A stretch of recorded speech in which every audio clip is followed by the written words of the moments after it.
Hello বন্ধুরা, আজকে ভিডিওতে আমরা দেখে নেব এসবিআই এর উইথড্র স্লিপ বা টাকা তোলা স্লিপ আপনারা স্টেপ বাই স্টেপ কীভাবে ফিল আপ করবেন। চলুন তাহলে দেখে আসি। সবার প্রথমে আপনারা উইথড্র স্লিপের ডান সাইডে ডেট দেখতে পারবেন। যেই ডেটে আপনি টাকা তুলতে যাবেন সেই ডেটটা বসিয়ে দেবেন।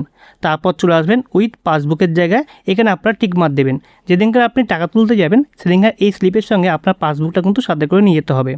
তার নিচে চলে আসবেন, এখানে ব্রাঞ্চের নাম কী আছে সেটা আপনি লিখে দেবেন। তার নিচে অ্যাকাউন্ট হোল্ডারের নাম কিন্তু আপনারা লিখে দেবেন। তার নিচে অ্যাকাউন্ট নাম্বার আপনারা ইয়াটা বসিয়ে দেবেন। আপনি কত টাকা তুলছেন সেই টাকার অ্যামাউন্টটা এখানে বসাবেন এবং এখানে আপনারা ইন ওয়ার্ডে বসিয়ে দেবেন। তার নিচে চলে আসবেন, এখানে আপনার প্যান কার্ড নাম্বার যদি থাকে তাহলে বসাবেন, যদি না থাকে তাহলে না বসালেও চলবে।